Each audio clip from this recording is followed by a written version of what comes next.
अब तक आपने कई प्रकार के ध्यान सीखे हैं। सांस पर ध्यान, शरीर का बोध, भावनाओं का निरीक्षण। पर क्या आपने कभी ऐसा हुआ है ध्यान में बैठते ही मन भटकने लगे, या आंखें बंद करते ही नींद आने लगी, या कई पुरानी बातें ध्यान को खींच ले? यदि हाँ, तो आप अकेले नहीं हैं। ध्यान की राह में आने वाली रुकावटें बहुत सामान्य हैं। आज हम इन्हीं के बारे में विस्तार से बात करेंगे। क्या है ये रुकावटें और कैसे इन्हें पार किया जा सकता है। ध्यान कोई बटन नहीं है कि दबाते ही शांति आ जाए। हमारा मन सवालों से भटका हुआ है। अब जब इसे शांत करने बैठते हैं या शांत बैठने को कहते हैं, तो वो बहाने बनाएगा। जैसे बच्चा पढ़ाई के समय बहाने बनाता है ना, ऐसे टाइप के बहाने बनाएगा। ध्यान में रुकावटें कोई गलती नहीं, बल्कि यह संकेत है कि आप सही रास्ते पर हैं। तो ध्यान करते समय जो रुकावटें आती है ना, वो मन को भटकाना, एक अचानक आपको बीती कल की कोई बातें याद आ जाए, या भविष्य की कोई चिंता सताने लगे, ऐसे आपके साथ में रुकावटें आएगी।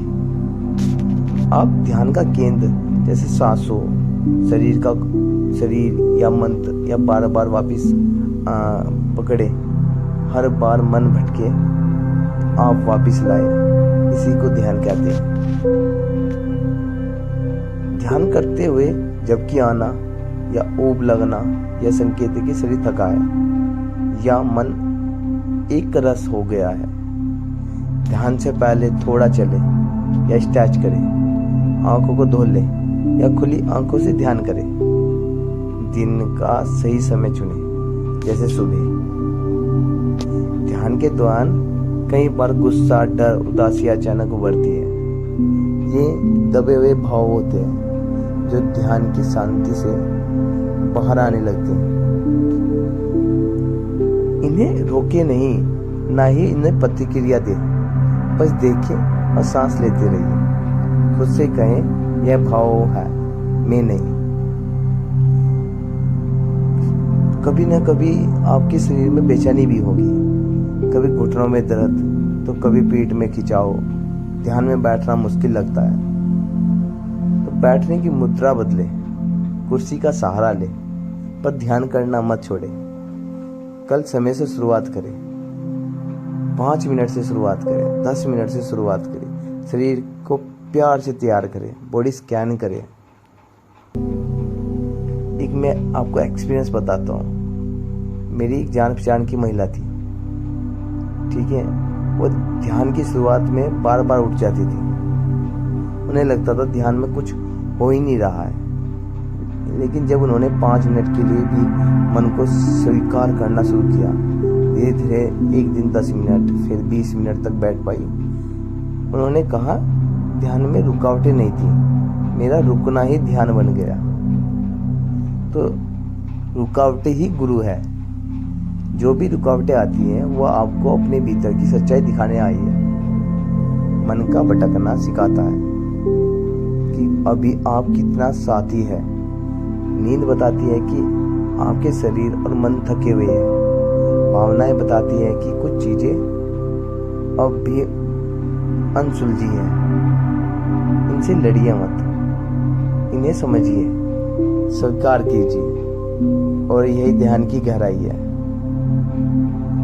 ध्यान का समय, स्थान एक ही रखें। शुरुआत में गाइडेड मेडिटेशन का सहारा लें। एक डायरी बनाइए, हर दिन का अनुभव उसमें लिखें। अपनी सफलता पर खुद को शाबाशी दें, चाहे 2 मिनट का ध्यान ही क्यों ना हो।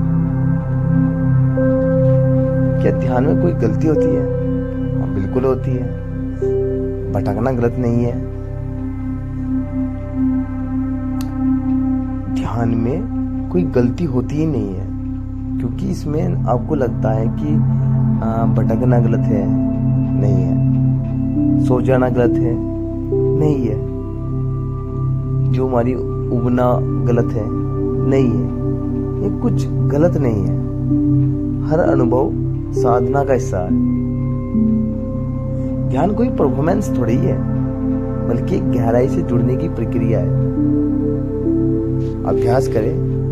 आज ध्यान के लिए बैठे, जो भी रुकावटें आए उसे बिना जजमेंट देखे कमेंट में लिखें, मैंने आज अपनी रुकावटों को स्वीकार किया है।